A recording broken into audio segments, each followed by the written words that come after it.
At a national medical meeting, I saw a videotape designed to help doctors explain some important facts to patients. I'd like you to watch this tape and write down any questions you might have. I feel it will give us a good starting point to begin discussing your particular situation.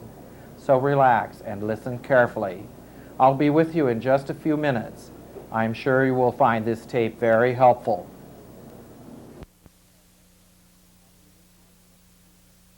Hello. As the mother of 3 children, I know that a major concern of every new mother is baby's nutrition.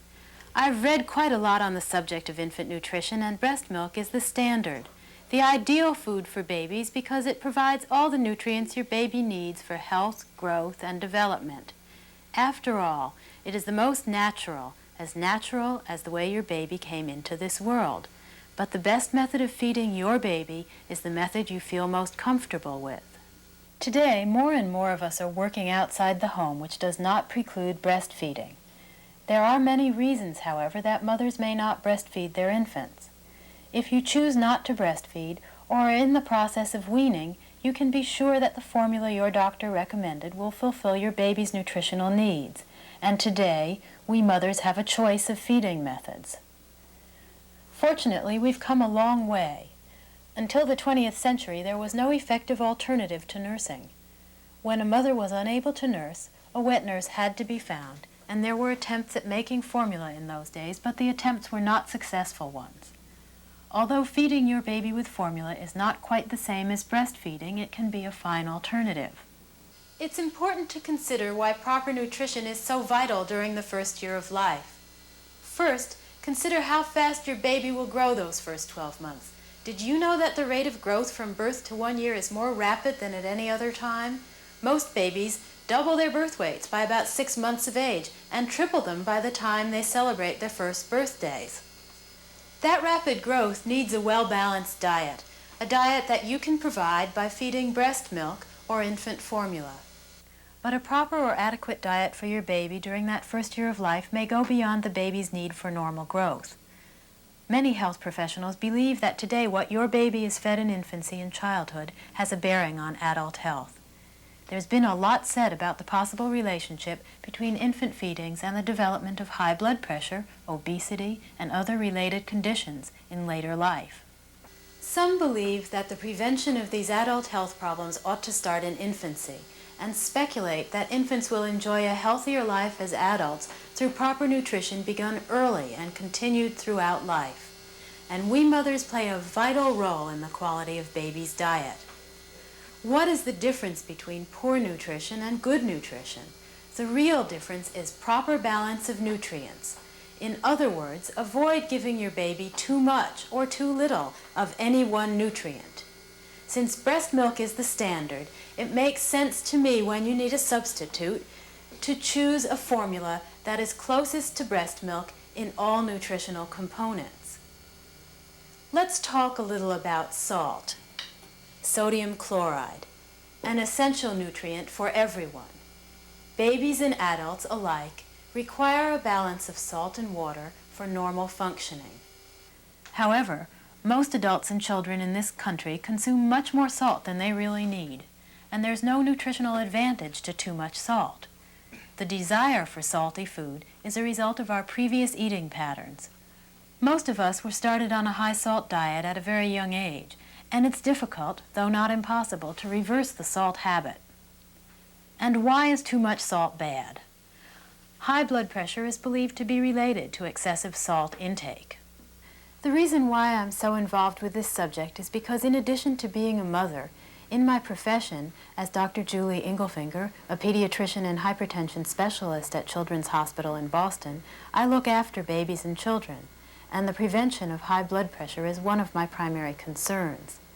Certainly we know that there is a relationship between high salt intake in the adult diet and high blood pressure, and now evidence is growing that a high salt intake early in life may play a role in the development of high blood pressure. A recent study published in the Journal of the American Medical Association by Dr. Albert Hoffman and his colleagues in Holland compared normal infants given a low-salt formula comparable to the amount of sodium in human milk with babies who were given a formula with a higher sodium content. At the end of 6 months, the babies who had the higher sodium intake had a slightly higher blood pressure, though all of them had blood pressure in the normal range. We don't know yet whether a natural sodium diet in the first 6 months of life will prevent adult hypertension, but it does make sense to think about the formula which is chosen. Lowering salt intake in very early days may also help prevent the growing child from developing a taste for fast and junk foods and other highly salted foods which may have an unhealthy effect in later life. Not everyone is at risk for developing high blood pressure. Some are more predisposed to the condition because they inherit the tendency from their parents. High blood pressure runs in families. For these infants and children, a high salt diet may contribute to the development of high blood pressure. You should be particularly careful about how much salt you use. What about the prevention of high blood pressure? As a pediatrician, I'm actively involved in prevention since the risk of high blood pressure may be present in infants. More and more pediatricians are telling parents to watch how much salt their children get in food. Healthy babies need salt, but they only need a very small amount per day. Simply feeding your baby breast milk or an infant formula with a natural salt content, and certainly not cow's milk, for the first full year will ensure that he or she get the right amount of salt. The salt content of breast milk, the standard, is quite low after the very first days of nursing. Most infant formulas in this country still contain more salt than breast milk, although some contain the same. When it's time to introduce solid foods, you should be sure that there's no added salt in the commercially prepared baby foods you buy. If you prepare your own baby foods, remember there is no need to add salt because nature has already put enough salt in most foods. As your baby grows older and begins to eat table food, it's equally important to cut down on extra salt. Sodium is plentiful in meat, fish, and dairy products. Children get all the natural salt they require from a well-balanced diet. It's best to replace salty snack foods such as potato chips, pretzels, and peanuts with fresh fruit. Salt intake is really a family affair. The easiest way to begin is by removing the salt shaker from your kitchen table. You'll see how fast that cuts down on a large portion of your family's salt intake.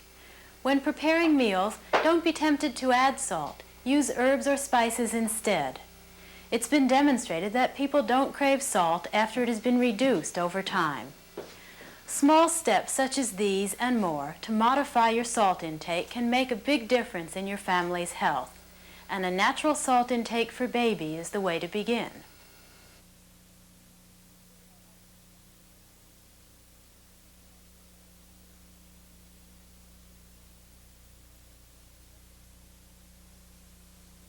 For more information, please ask your pediatrician about the Salt Modification Action Plan.